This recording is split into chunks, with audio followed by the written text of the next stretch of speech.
Good morning students. आज का session start करने से पहले एक मैसेज। जी हाँ, डेली जब भी मेरी क्लास होगी मैं आपको एक मैसेज ज़रूर दूंगा ताकि आप अपना डे मोटिवेटेड रूप में स्टार्ट कर सकें। ठीक है, तो ये देखिए मैसेज। कामयाब लोग अपने फ़ैसले से दुनिया बदल देते हैं और नाकामयाब लोग दुनिया के डर से अपने फ़ैसले बदल लेते हैं। कितना अच्छा मैसेज है ना। क्या लिखा है? कामयाब लोग अपने फ़ैसले से दुनिया बदल लेते हैं। कि हैबिट होना चाहिए डिसीज़न मेकिंग की, आप डिसीज़न ले सकें तुरंत। आपको ये ट्राई करना ही होगा, आपको मेहनत करनी ही होगी, तभी आप कुछ ना कुछ चेंज कर सकते हैं। अगर आप डरते रहेंगे कि नहीं मुझसे नहीं हो पाएगा, मैं नहीं कर सकता, तो इसका मतलब कि आप दुनिया से डर गए। आप पहले ही उस काम से डर गए, इस काम को आपको करना था। तो ये काफ़ी अच्छा मैसेज है। आप लोग हर रोज़ इसमें जो भी मैं मैसेज बताऊं उसको फॉलो कीजिए और अपनी लाइफ में उसको इम्प्लीमेंट कीजिए, है ना। चलिए अब हम आगे बढ़ते हैं अपने सेशन की तरफ। आज की क्लास में हम देखेंगे काइंड ऑफ कम्युनिकेशन। आज का जो हमारा टॉपिक है वो है काइंड ऑफ कम्युनिकेशन। ठीक है, तो संचार के प्रकार। तो पहले क्या होता था? पहले सूचनाओं के संचार के लिए या तो किसी से पर्सनली मिला जाता था या पत्र वगैरह भेजे जाते थे। लेकिन जैसे जैसे इनोवेशंस हुए, टेक्नोलॉजी का यूज़ हुआ, वैसे वैसे हम मनुष्यों ने क्या किया, इस तकनीक का उपयोग करके हमने कई ऐसे सारे साधन बना लिए जिनका हम यूज़ करने लगे और संचार करने में इन प्रणालियों का जो है कि यूज़ होने लगा। तो संचार के प्रकार से यानी काइंड ऑफ कम्युनिकेशन से यही मतलब है कि वो सारी टेक्निक, वो सारी प्रणालियाँ जिनके द्वारा हम आंकड़ों या सूचनाओं का आदान प्रदान करते हैं, तो ये कहलाता है काइंड ऑफ कम्युनिकेशन यानी संचार के प्रकार। देखिए, संचार के प्रकार दो ही प्रकार के होते हैं। एक होता है मौखिक संचार, इसको हम बोलते हैं ओरल कम्युनिकेशन, और दूसरा होता है लिखित संचार, जिसको हम बोलते हैं रिटिन कम्युनिकेशन। यहाँ तक आप सबको क्लियर है? चलिए, मौखिक संचार क्या होता है? जब किसी प्रकार का डाटा या सूचना होती है और उसका आदान प्रदान अगर मौखिक रूप से किया जाए, यानी बोलकर, बातचीत करके, तो इस प्रकार का जो संचार होता है वो मौखिक संचार कहलाता है। और इस प्रकार के आंकड़ों व सूचनाओं के संचार को हम क्या कहते हैं? मौखिक संचार कहते हैं। ठीक है, जैसे कोई भी दो या दो से अधिक व्यक्ति जो आपस में बातचीत कर रहे हों, एक दूसरे के समीप हों, तो इस प्रकार की जो वार्तालाप होती है उसको मौखिक वार्तालाप कहते हैं, उसको ओरल कम्युनिकेशन कहते हैं। और इस परिस्थिति में हम देखते हैं संचार का जो माध्यम होता है वो क्या होगा? वो एयर ही होगी। संचार का माध्यम क्या होगा? एयर, वायु। तो ये कहलाता है मौखिक संचार। अब मौखिक संचार में हमें कई सारे टाइप्स देखेंगे। ठीक है, सबसे पहला टाइप हम देखेंगे टेलीफोन। नाम से ही आप समझ गए होंगे कि इस प्रकार की संचार प्रणाली में क्या होता होगा। आज के समय में यह अत्यंत महत्वपूर्ण संचार प्रणाली है।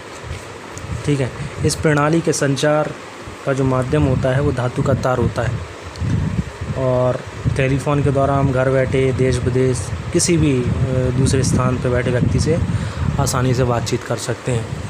तो टेलीफोन का यूज़ आप सभी को पता है, तो ये एक ओरल कम्युनिकेशन का पार्ट है।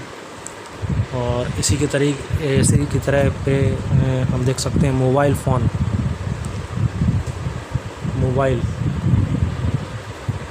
फ़ोन्स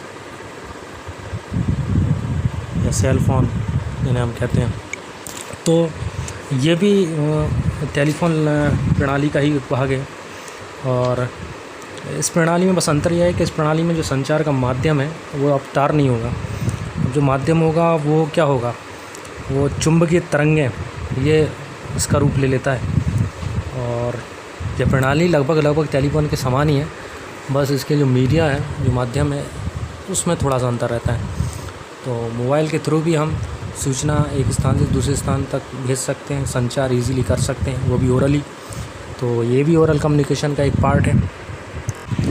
चलिए नेक्स्ट हमारा है थर्ड वन हो जाएगा अपना इंटरकॉम। इंटरकॉम क्या कहलाता है? ये भी टेलीफोन तकनीक के समान ही है। और इंटरकॉम को आप ऐसे समझ सकते हैं कि मान लीजिए किसी इमारत में जितने भी किसी बिल्डिंग में जितने भी व्यक्ति हैं उन्हें अगर आपस में बातचीत करनी है, या किसी संस्था के कार्यालय में मान लीजिए व्यक्ति हैं उन्हें आपस में बातचीत करनी है, तो इंटरकॉम का वो प्रयोग कर सकते हैं।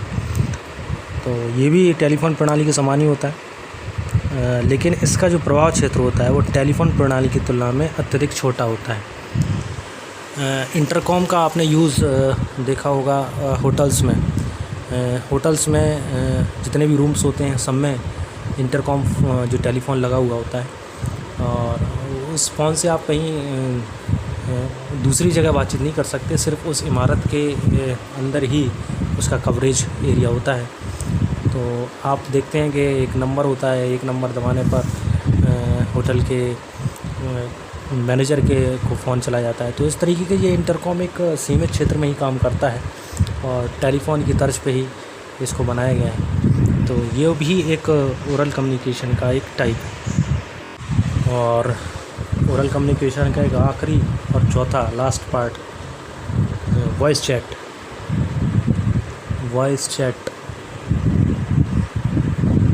ये भी ओरल कम्युनिकेशन का पार्ट है, टाइप है।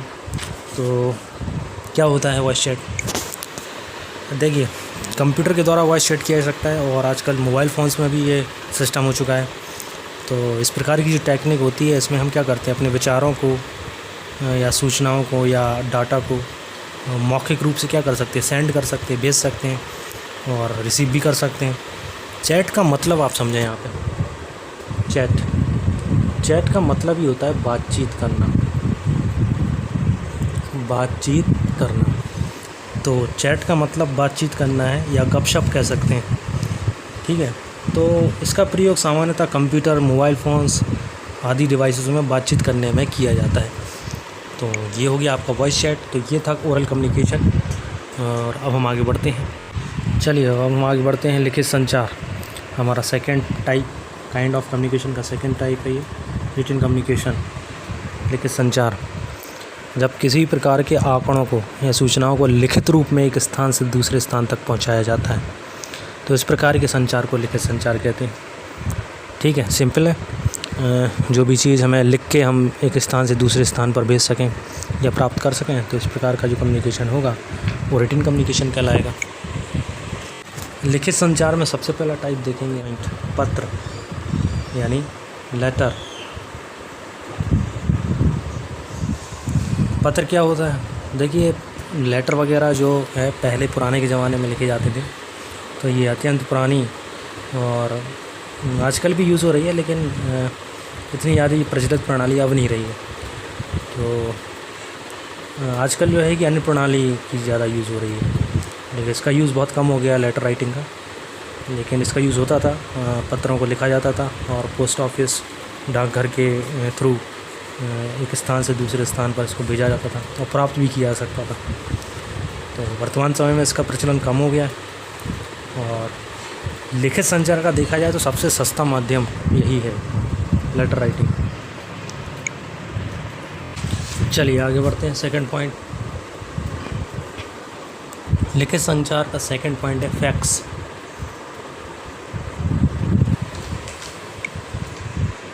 अब ये मशीन देख रहे हैं, इसको बोलते हैं फैक्स। जी हाँ, यही फैक्स है। और फैक्स मशीन का यूज़ भी अब कम हो गया है। क्यों कम हो गया ये मैं बाद में बताऊंगा। सबसे पहले ये देखिए, ये फैक्स मशीन है क्या। देखिए, फैक्स एक ऐसी मशीन है जिसको लिखित सामग्री भेजने या प्राप्त करने में यूज़ किया जाता है। इसका यूज़ दूर दूर देश विदेश में भी किया जा सकता है। ठीक है, इसका जो माध्यम होता है वो टेलीफोन प्रणाली का ही प्रयोग किया जाता है।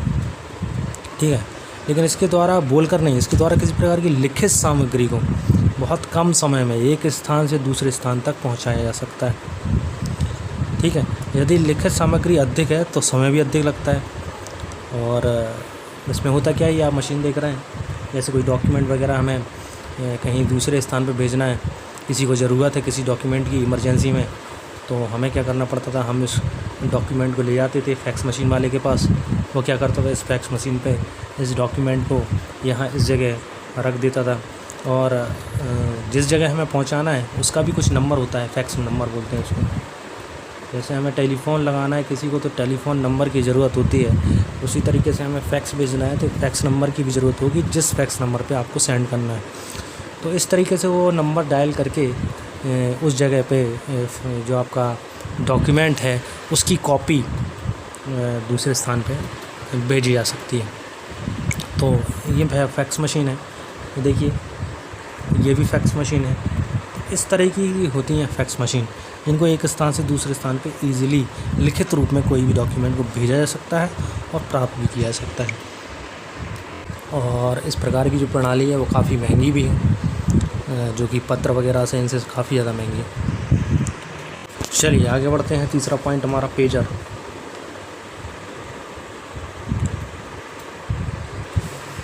पेजर के द्वारा भी लिखित सूचनाओं का संचार किया जाता है। इसके द्वारा कोई भी यूज़र जो होता है वो केवल सूचनाओं को ले सकता है, ग्रहण कर सकता है। ठीक है, सूचना जो है प्रेषण के लिए एक बड़ी उपकरण प्रणाली का प्रयोग किया जाता है जिसको किसी संस्था द्वारा चलाया जाता है। अब मान लीजिए किसी इंस्टीट्यूट है, कोई संस्था है, तो उसने अपने कर्मचारियों को एक पेजर मशीन दे दी, और पेजर मशीन इसलिए दे दी कि अब आपको जो भी सूचना भेजनी होगी इसके थ्रू आपको मिलती रहेगी वो सूचना। जैसे ये एक पेजर मशीन मैंने दिखाई इमेज में, ये एक पेजर है, तो इसमें देखिए एक मैसेज है, पिकअप मी फ्रॉम स्कूल। तो केवल मैसेज आपको मिल रहा है, सिर्फ आपको प्राप्त हो रहा है। तो जो सूक्ष्म चीज़ें हैं, जो छोटी चीज़ें हैं, छोटे मैसेज हैं, उनको ग्रहण करने के लिए, उनको लेने के लिए इस प्रणाली का यूज़ किया जाता है। और ये प्रणाली बेतार है, यानी वायरलेस है, यानी इसमें किसी भी तरह का माध्यम तार नहीं होगा, है ना। तो ये इस प्रकार की जो डिवाइस है इसको हम पेजर बोलते हैं, जिसके द्वारा हम लिखित सूचनाओं को सिर्फ ग्रहण कर सकते हैं, याद रखिएगा, सिर्फ ले सकते हैं। क्लियर है। ये एक इमेज पेजर मशीन की ही है।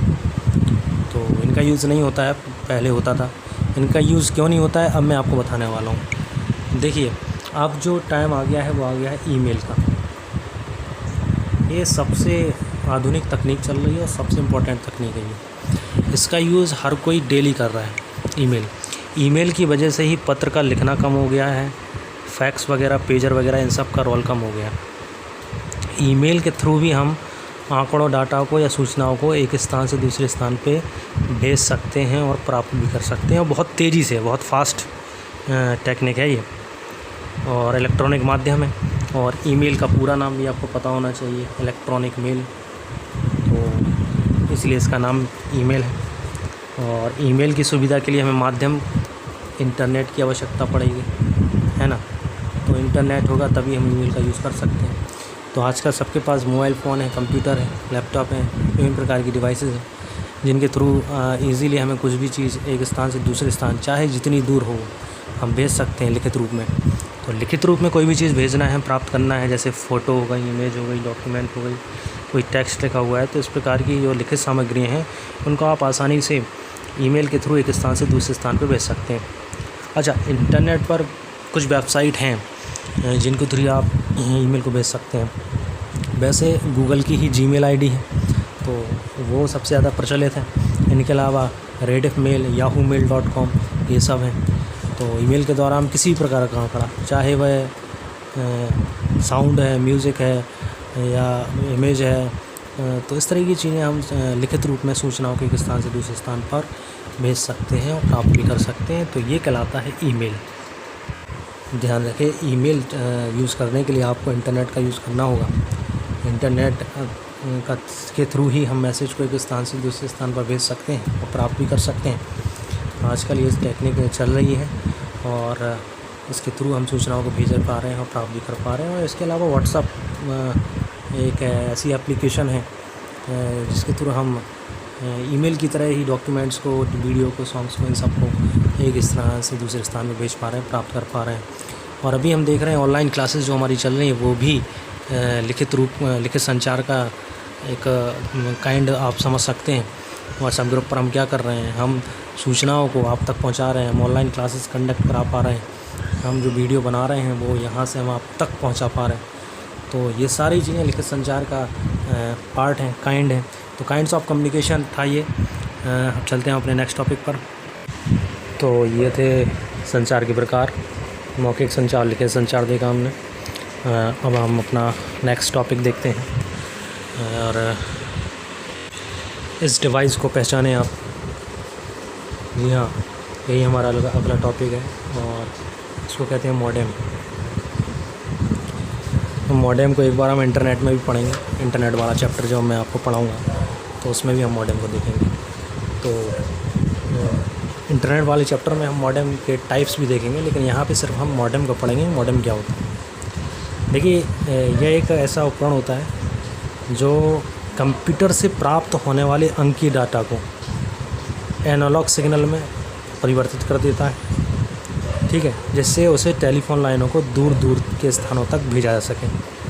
और इसके अलावा मॉडेम दूसरी तरफ जो आने वाले एनालॉग सिग्नल्स होते हैं उनको वापस अंकीय डाटा में परिवर्तित कर देता है, डिजिटल रूप में चेंज कर देता है, जो आपको कंप्यूटर को भी देता है।